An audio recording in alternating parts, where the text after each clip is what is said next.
who's ready for episode 2.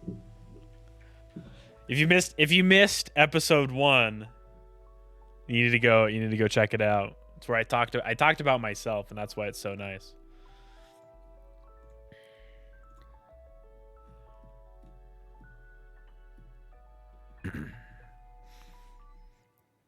That's why I got this new mic. I got the whole shebang. Music's over. Let's hop right into it. So this is the Llama Drama Podcast, episode 2, Teaching in Modern America. Let's begin. Welcome one and all to the Llama Drama Podcast. I'm your host, Llamas170. And today we'll be diving into the realm of teaching. Teaching in modern America. What does it mean? Who is doing it? Why are they doing it? How? When?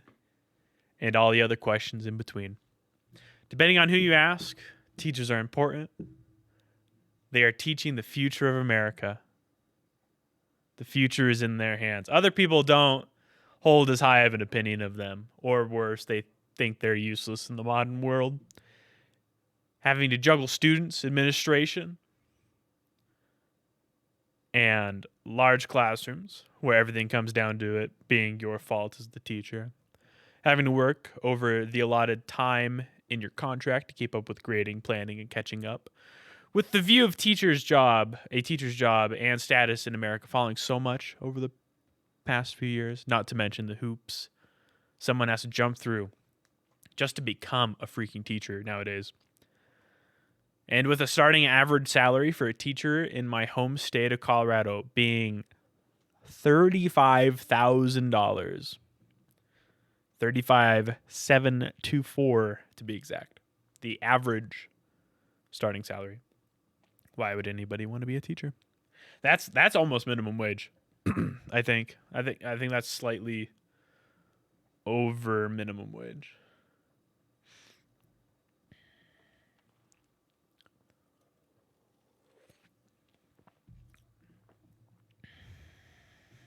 And remember, chat, I'm only gonna I will interact with you guys if you guys have comments about the subject, not what you guys are currently talking about. So we'll talk about that later. So why should you guys even listen to me? Why should you listen to some random guy on the internet like me when there's plenty of other people out there that you can listen to their opinion about? Whatever. Now you guys can talk, that's fine. I was just letting you know that I wasn't gonna jump in on what you guys were talking about. So, as most people in America, I've gone to school. And there's my perspective of being a student, graduating high school 6 years ago. I'm not that old. Still counts.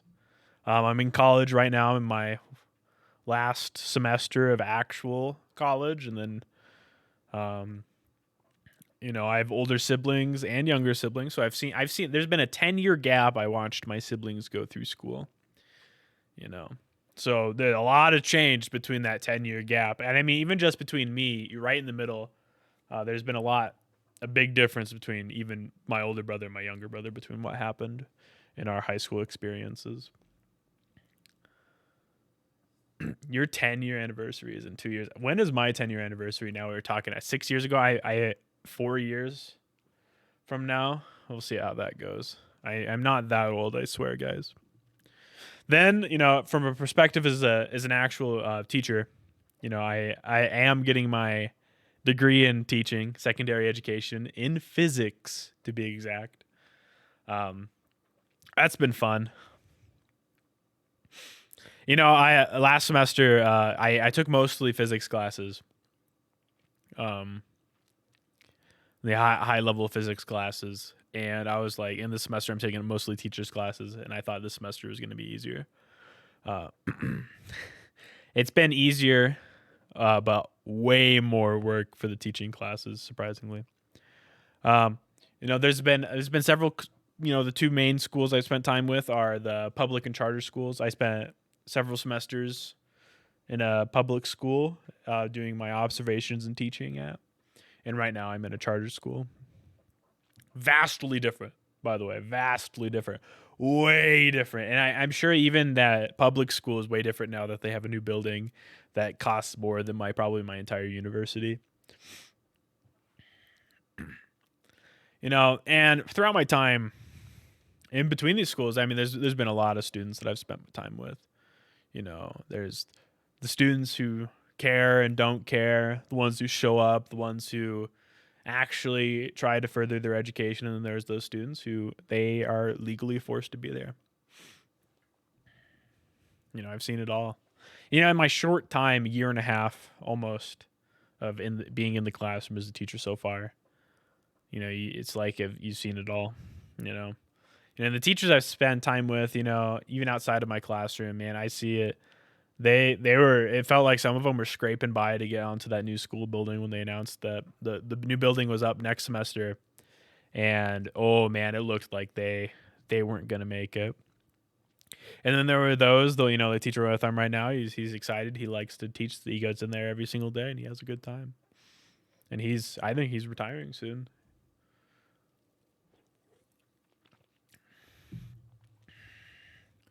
And then, trying to become a teacher, the just amazing amount of hoops you have to jump through in my college program. I don't know how extensive it is out there, but when everybody's like, oh man, we have a teacher shortage, and then the program makes you have to do literally ballerina dance through hoops just to get to the next semester. It's amazing what the amount of paperwork you need, and the amount of time needed outside of the class and outside of the high school that you need to put in, and all of it unpaid, of course.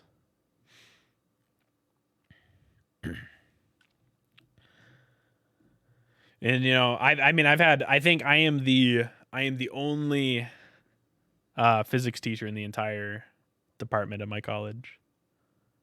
In the entire department, there's one bio, one chem, and I'm the only physics teacher. And just in my graduating section that I'm in, and the other ones there's a few more chem and stuff out there all around. But I think I think the other two physics people, they both dropped and just went right into physics instead of teaching.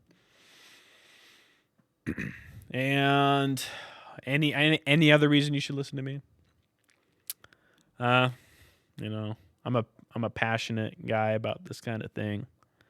I'm going into the subject, so I'm going into this field, so I do have a few strong words to say about a few things here or there. So if you want to continue listening or not, whatever tickles your peach, you know what I'm saying? Now, after all those bad things I just said about teaching, why the heck would I still want to do it? Why would I still want to be a teacher? I've had people ask me that. Why the heck do you still want to be a teacher? You should just finish your physics degree. You should go make actual money right out of college. Physics, being a physics teacher wasn't my first choice. It was always a choice in the background. I think I mentioned this in the previous episode. I tried computer science first, probably the worst thing I ever did. Went to graphic design and then went to teaching.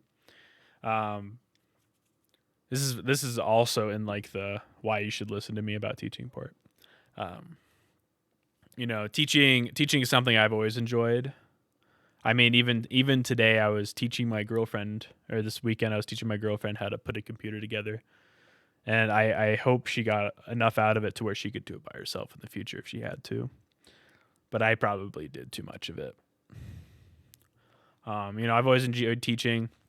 I remember I was sitting in my pre-calculus class in high school, and somebody, one of my friends, they don't understand what's happening. And he was about to ask the teacher, and I was like, whoa, let me try to explain this to you, because I think you're thinking about it wrong. And then I explained it to him, and then he was like, wow, that makes so much more sense. And and then I think that teacher was he was a pretty good influence in me wanting to teach. And then, I've always enjoyed talking to my teachers, learning more about the teacher side of things, especially even out of college. Um, working like in my college class, I work with one of my teachers to teach one of his lab or his physics sections as a TA, and I have to work with my teachers and everything. And being a teacher was always in the back of my mind, probably since forever as well. And I never thought I was really going to do it until a few years ago. But here I am. I'm going to do it. I got one more semester left, and that's my student teaching, and boom. I'm going to be out in the field.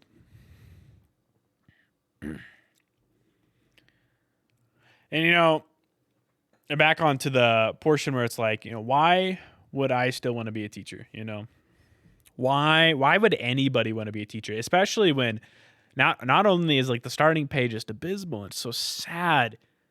30, well, what did I say? 35,000. I was going to say 37, but it was even less than that.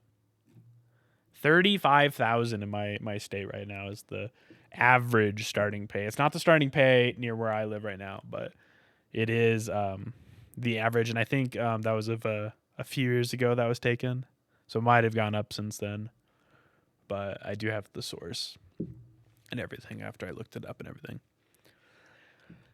So why would I still want to do it even after it's just, am I even going to be able to support myself? And, I love teaching.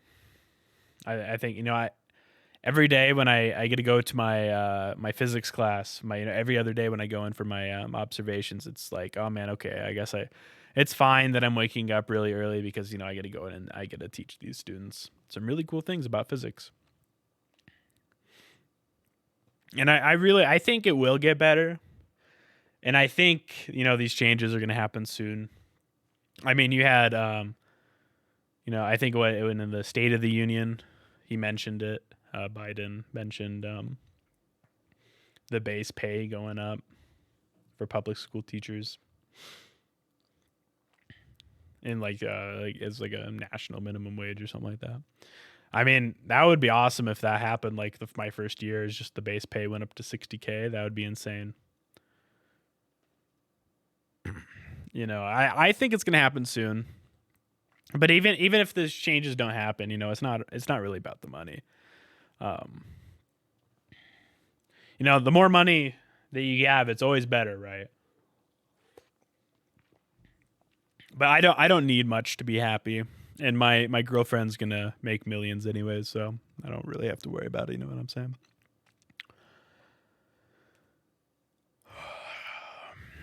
Other reasons, some of the people, some of the smartest people I've ever known have been teachers, and some of the worst people I've ever known have been teachers. So, but focusing on the good people in the teaching section of my life, they've just been like the best people ever. And especially as a kid, you didn't think about it. I mean, when I was in elementary, those teachers were probably getting paid less than $20,000 a year. And they had to put up with me. I was not the best child. All right. I was not the best child, and they had to I wouldn't put up with younger me for that much money. 8 hours a day, I would not do it. I'd send them off to military school. I would not do it. And then there's also the portion where it's like, I don't want to be intimidated out of something I want to do. It makes me want to do it a little bit more. That thing that you can't quite get and everyone says you can't have it, and it just makes you want it more. You know what I'm saying? There's a little bit of that going in there, but I wouldn't say that's like the driving force, of course. All these other the good things that I've mentioned, I love it and I want to do it. Those are definitely the driving forces, but you have to admit there's that little piece. You know what I'm saying? But moving on from why, let's change the topic a bit more towards what teaching is like now instead of the things that make teaching harder than it has to be. Let's talk about those who are who we are teaching for, the next generation of America's future, as you'll hear some people say. And I mean, I think it's true. You're teaching literally the next generation. I mean, in your classes in 1 year, you might, depending on your school size, right? You might have a couple hundred. You might see only a couple dozen students throughout all your classes, but someday they're gonna grow up. They're gonna turn 18. They're gonna turn 20. They're gonna have to go out and vote, and they're gonna have to work, and they're gonna have to learn from. They're gonna learn from you first, and I think that's one of the reasons why being a teacher is so amazing. But these kids that we're teaching, there are truly some kids in these classes that love it, and they want to be there. They want to learn. They want to do something with their lives. Those are the students where it's like, man, if I just had 24 of you in one class, I would be able to teach anything and everything I wanted. They see school as an opportunity to better themselves, to better their lives. They want to be there, man. They don't see it as something they're legally required to do. They don't see it as, oh man, damn it, dude, probably got to wake up at 7 a.m. tomorrow, get to school. I didn't do my homework, all this stuff. They see school as something man, I want to do my homework. I want to learn. I want to do these. Those are the best students to teach, I'll tell you. They understand that even if they aren't doing physics or science in their physics and science, outside of school, they're going to go into business, or they're going to go into politics or something. They know that the class still benefits them. There's always this one analogy. The age old question. I'm never going to use this. Why do I have to learn this? This stuff's going to be useless to me. I'm never going to do physics again in my life. And to that I say, I read one thing online one time, and the teacher asked, hey, who here plays a sport? Somebody raises their hand. You play football, okay. What do you do outside of the football game? Well, you lift weights, you do things. And he's like, well, do you lift weights on the field? Do you run a lot around in a track while you're on the field, while you're playing a game? And the student says no, and it's like, well, of course not. You have to practice for the real thing, and that's what you're doing in my classroom right now. You're exercising your mind for when you go out into the real world. You'll have all these tools at your disposal that you're able to use. And I think that's one I've definitely memorized to keep in my books for when we get there. And I think that a lot of these students, they really understand that. They do their work. They know, maybe an hour now will save you just days in the future.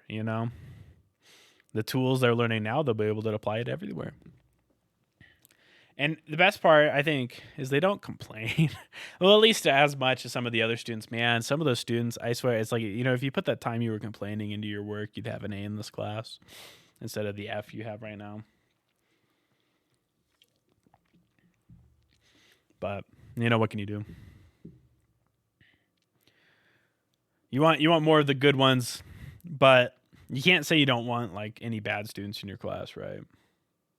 Because those are the ones you need to help the most. But then there are those who just don't want to be there at all. And I'm talking they legally were put in that classroom, and if they leave, they're in big trouble. I mean, I've had kids show up, put their bag down on the ground or on the desk, and they fall asleep. It's I don't know what they're going through at home.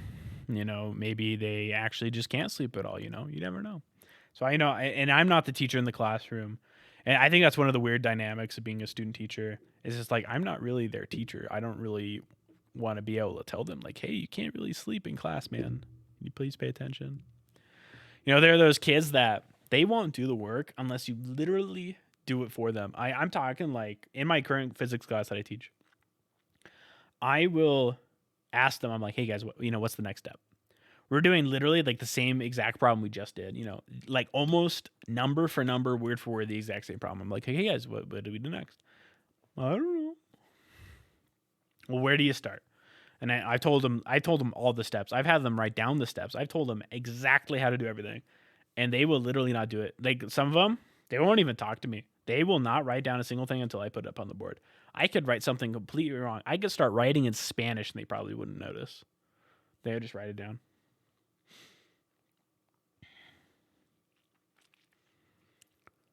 They just don't want to think, or they they're part of that group that's like, man, I'm never going to use this. I don't want to do it. I'm never going to use it. And someday if they go to college, they're going to have to take a physics class or a math class that they don't want to take. And well, are going to be sad they didn't pay attention. Because now they're paying for the classes instead of having everything paid for them, there's those kids that complain, they talk. They're on their phones the entire class, or they show up maybe once a week. And I mean, the phones are a big issue. I mean, he's literally one kid. He literally starts up Clash Royale games in the middle of class. And I'm like, really, man? Put it away. I don't care. You're in the middle of an online game. I'm like, no, dude, no. I'm paying attention. I'm like, no, you're not. I see your game, man. It's just so sad. It's hard to help these kids. I could maybe spend like an entire semester one-on-one with these students, and that's probably what they need. They literally need a teacher to be one-on-one with them.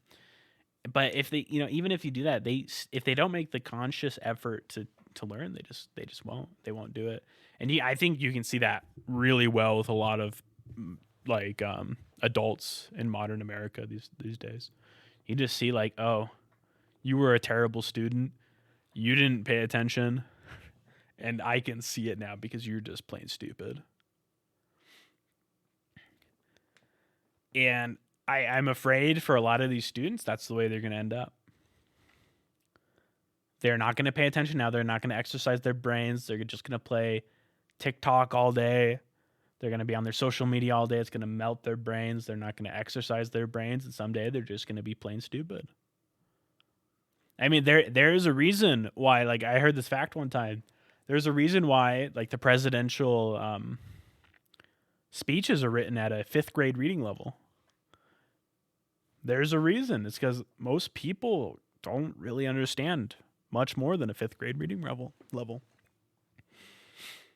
And it's like, you think it's weird, you're educated, you've gone to college, you've done your work, and you're like, how the heck? Or like you have to read at a 5th grade reading level have a speech. Like the most important person in America has to speak at a 5th grade reading level so that most of the population can understand him. And I don't know. I think that's weird. I understand why, but I think it's weird. Then, you have the good, the bad, then you have everything else in between, One day they're the best student ever. The next day they're sleeping. They might do their work, they might not. It's like a roll of the dice. And some of them they're legally forced to be there. Some of them they just show up and they just kind of do the work. Sometimes if they feel like it, all that stuff. So those are the students I've seen in these today's classrooms. And it's like, how am I with these? I mean, that's only 3 of the groups, right? There's several more different groups of these people. And how is me as a teacher, how am I supposed to help all of them? And it's almost like in today's classroom, instead of teaching the subject, I almost have to teach classroom management. And they tell you that it's like, sorry guys, you're not going to teach your subject most of the time. 90% of the time you're going to be doing classroom management. And I 100% agree. And some of those classes, it's like, man, I wish I could just like kick you out of my class. Legit. I just wish I could kick you out. If you weren't here, everyone would learn more. Everyone would do better if you weren't here. And it's not even like they're too stupid to learn or something. They just don't want it. And it's like,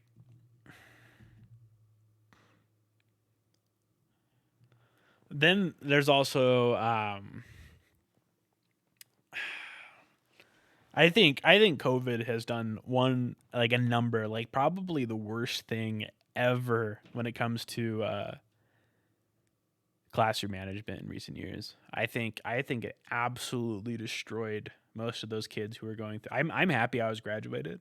I'm happy I took a semester off and I was in like a place where I could take time off of school during COVID. Because I think COVID, if you were in high school, middle school, elementary, and you had to do it during COVID, I feel so bad for you. Like college, you know what? It's like, okay. If you're living in the dorms in college, then yeah, I feel bad for you. But like these students, I mean, I'm getting, they recently graduated from high school and they're just their core classes. They just don't know them. They're in this like mid-level physics class that I'm TAing for, and they just can't do their basic algebra. And like, I think about it, and it's probably because they had their core math classes, they had their algebra classes during COVID. They had it online. I mean, I'm not the best student either, right? When I was taking classes online during COVID, I had a video game up on my other monitor. I had 2 monitors, one with the teacher, one with my video game. I never participated unless I had to. Actually, one of my core strategies was at the beginning of class, I would participate like 3 times right away. Right away at the beginning of class, I would just participate a bunch, and then I would do nothing for the rest of class because the teacher would think, "Oh man, Tim, he's here to learn today. Heck yeah, I don't need to ask him anything else. He already participated a bunch." I would just play games for the rest of the time. But, I still, as a student, I was like, oh, I'm still going to have to use this stuff. I should probably pay attention. I think a lot of these students, they didn't, and they forgot, or they just didn't learn a lot of these things. And in other parts of I feel like their attention spans have just absolutely been depleted. If the lecture is really good, I'll stay and I have a good attention span the whole time. Or if it's really fast paced, I'll go boom, boom, boom. But man, my astronomy class, even I find myself just like I check my phone sometimes, and I think that's okay. Our students, it's okay for them to be on their phones sometimes, but they shouldn't be playing Clash Royale in the classroom, man. I can see your phone. I see you sending your troops out. And another thing, it's like, and I mentioned it earlier, I'll ask them and like they'll literally just stare at me and they just won't know what to do. And I think part of the reason is they're so afraid of failure these days, these students. They're so afraid to fail. They have to get it right the first time that they, instead of even attempting it, they just won't do it. I mean, like some students, I'll ask them, how do we start this force problem in physics? I set it up for you. We did the diagram and everything. I've shown you literally every single force that's happening in this. There's no trick here. I'm not tricking you. What are the forces happening here? And they'll just look at me like I'm talking in a different language. And it's like, what can I do? How can I show them that failure is probably even better than getting it right? Because I am right here. I'm here to tell you this is, that's not right, but this is how you do it correctly. When I've gotten things wrong in my physics classes over the years, it's like, oh, thank God I got it wrong because now I know what to do when I get into that situation, And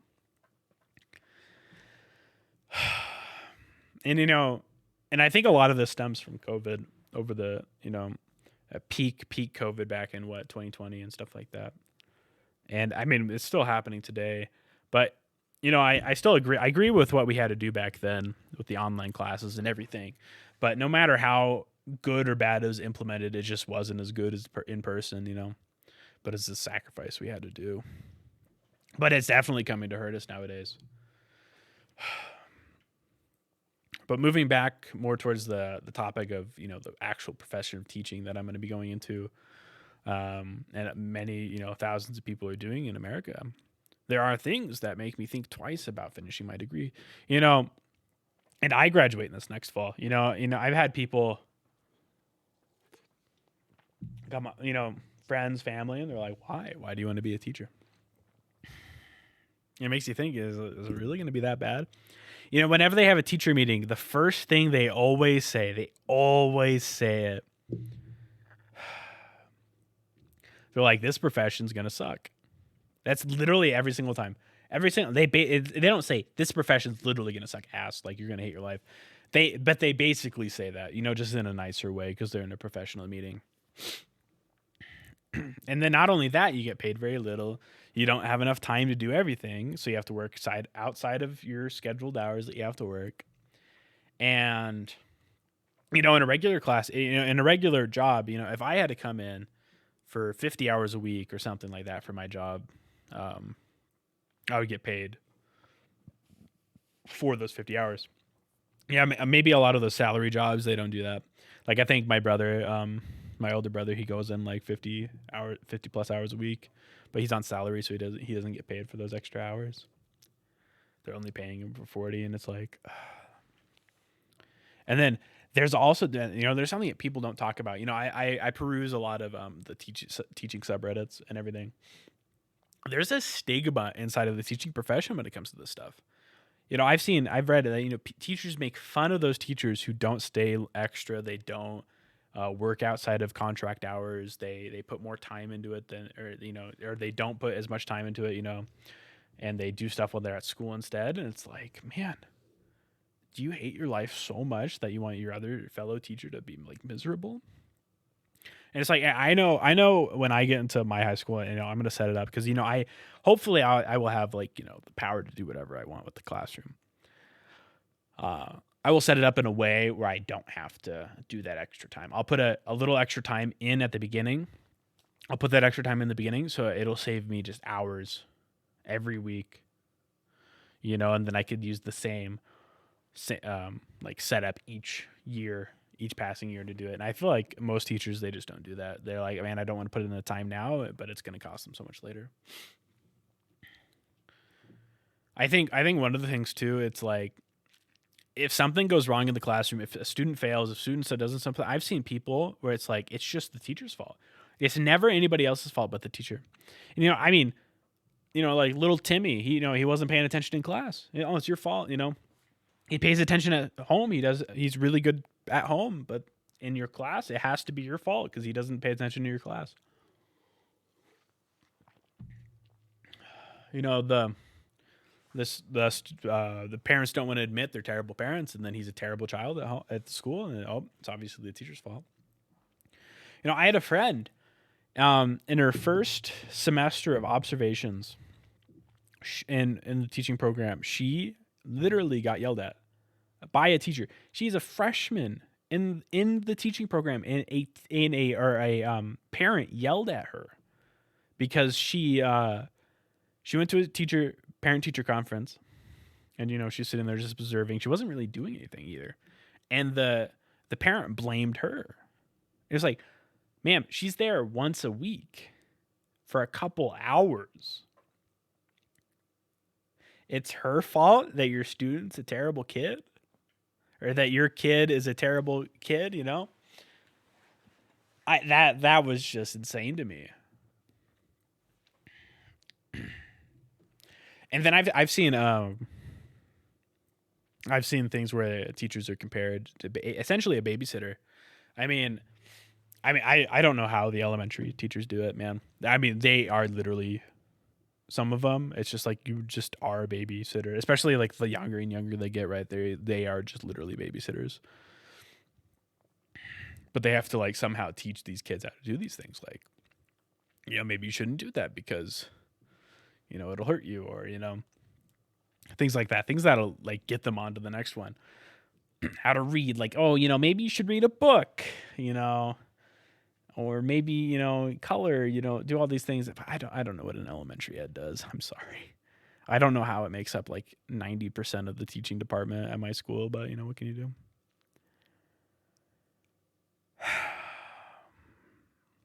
What can you do? And even in the high school, it's so weird. It's like, it's almost like they drop their kid off in the morning, and they come pick them up in the afternoon, and they don't care what happens during the middle of it.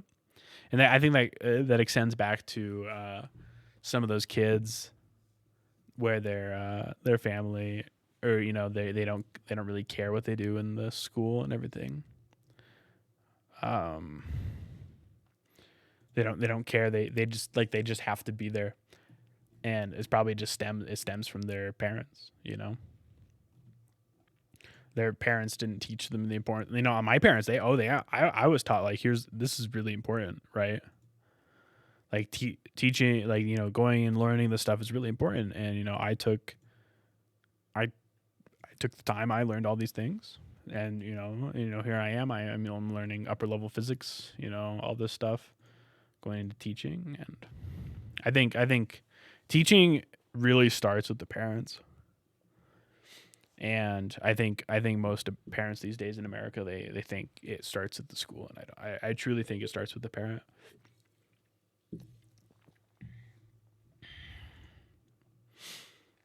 And then, like, you're doing all these things, you're juggling all these things, and like I said earlier, like, you make, as a starting teacher in Colorado, you make around $35,000. How do you buy a house with that? Like, I know you only teach for 2/3 of the year, whatever. You get 2 really long breaks, or like what? You get 2 really long breaks, 2 short breaks. But like, still, man, 35,000. I think there's some states where it's like way better, and I'm gonna have to look for some of those. I mean, I live in Colorado, and like some of these my fellow classmates are like, yeah, I'm gonna move to Illinois. They pay double. I'm gonna move to Massachusetts. They pay double. All these things. And then, that's why you see these teachers. I mean, I was talking to one of my host teachers, and he said he literally got his master's like within a year after getting his bachelor's while he was teaching, just so he could move up the pay scale faster. And I was like, wow, that must have been fucking miserable, man. And like, I mean, that's something I'm gonna have to look into too, Or I have to work a summer job, or you have to have these little side hustles or work after school just to be able to live. I mean, I was talking, I had a substitute teacher in the other day for my class that I go into. And she was talking about how her son working at Costco made more than her hourly. And it's just like, what? She's like, I was like, no way. And she's like, yep, he gets paid more than me hourly. Like, how does that? I have no clue how that. Like, I guess you are a sub. She pretty much just sat there. She was literally a babysitter. Like, she was like the adult in the room, while I was teaching the class. But that's like, she was basically getting paid minimum wage. It was insane. And whenever, if you, as a teacher, and this is for like the school that I'm at right now. If you have your sick days and like your vacation days that they give you, right? Yeah, but if like, you have to set up your vacation days way in advance, because they have to find a sub for you, and there's so few subs out there right now. But if you use up all those and use up all your sick days, you have to pay for a sub out of your own pocket. And he said it was like you had to pay like $350 for a sub, and I was looking, and I was talking to her, and she said she was only getting like 200 and something. And I was like, I don't know where that math really adds up, man. I really don't know where that adds up. I don't know. I truly think it's gonna get better one of these days. I hope. I mean, if I'm the only physics teacher graduating within the next 4 years from my college, it's like, I think that's really, really good for me, right? Almost be able to like haggle a little bit when I get into, like, I'm interviewing for these teaching jobs. But I think in today's America, I think that teachers have it hard, right? Their teachers aren't appreciated, often mocked. They are underpaid and overworked. I truly think they deserve better, and I truly think that change is on the horizon. I think as soon as the teachers' situation gets better, the situation gets better for everybody. It gets better for the teacher, it gets better for the school, it gets better for the parents, it gets better for the students. But you can't start. I don't think you can start anywhere else, but you have to start with the teachers, or else it just won't work. You're not going to trickle down. Trickle down doesn't work. You have to start with the teachers. They're the ones doing it. And I hope it's going to be better, because I'm joining it next year, right? My first semester of being paid teaching is going to be in 2024. 1 year from January, hopefully, if I can get a job halfway through a semester or halfway through a school year. Especially, and I'm not going to get paid for my student teaching. I'm literally going to have to do a whole semester for free, full-time working. They literally don't allow you to have a job when you're doing your student teaching. So I'm just going to have to rely on my family to get through that semester. So I'm not going to get paid. But that's also one thing that really needs to change. You should really get paid for your student teaching. But, that's all I had planned for tonight. I'm Llamas 170, and this has been my podcast talking about the teachers of America. The situation that's in, the things that we have to deal with as teachers, the things that students have to deal with, the students that teachers have to deal with, and everything in between, man. There's definitely plenty more to talk about. I didn't go over everything that I was thinking about during my time when I was planning this. But I went over some other things that I wasn't planning on going over. But you could talk probably for a week straight on teaching and how it is today. But that's plenty for me. That's enough for me for today. Join me in next week, hopefully, for less of a serious talk and more of a fun talk. For more of a a fun subject. We might be getting one of my siblings on as a guest. We might have our first guest next week. For those who know him, I was going to ask probably Tony to be on one of the streams soon as well. I think he would be hilarious to have on one. You have people in your surroundings class that are going into art elementary ed to tell them I'm sorry. They will not find a job.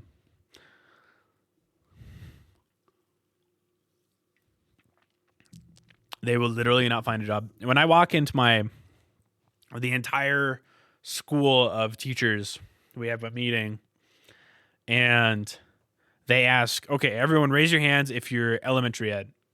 50% of people raise their hands. Okay. And they say, you guys are not going to get a job. And they go, how many people are social studies? And then, a fourth of people raise their hands. They're like, you guys might get a job. They say, all right, where's our science people? Or no, where's our math people? 4 people raise their hands. And it's like, okay, where let's see the science people. 3 of us raise our hands. Where's the special ed teachers? And 5 of them raise their hands. I think elementary ed is probably one of the harder subjects to teach.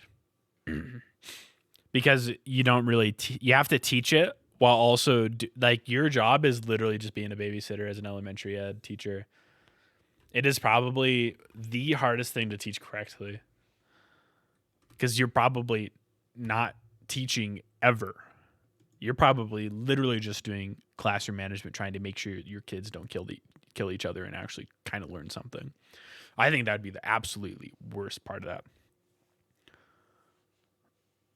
And a mask for the kids, I'm sure most of them actually enjoy it. If they're going into elementary ed, they probably actually enjoy it.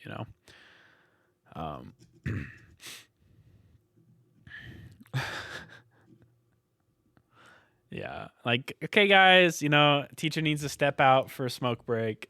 I'm gonna go home and drink a 6-pack. I think that would be, if I had to teach elementary ed, I think that'd be me.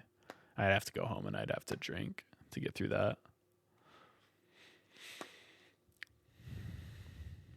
But I think this has been a decent sized podcast. Look forward to next week. Let's not stop talking about the sad things. Look forward to next week. We're gonna have a fun time next week. I'm gonna have my brother on, one of my brothers on, most likely. And then soon after that, we might be talking about. I have a bunch of things planned. We might be talking about which one did I have planned for next week? College life, video games. I was thinking about doing one of those ones, maybe athletics or social media or something like that for next week. I definitely think we're having Tony on for the streaming podcast. I'm going to ask him and see if he wants to do it. He might be asleep at times like this, but what can you do? But thanks, guys. That's it. That's the podcast for today. I appreciate it. Thanks for coming up, everybody. That's going to be it for today. We'll see you guys all next week for the next podcast, episode 3. And I'll catch you guys all later. Thank you. Thank you so much. And I'll play the outro. Take care, and I'll see you all next week.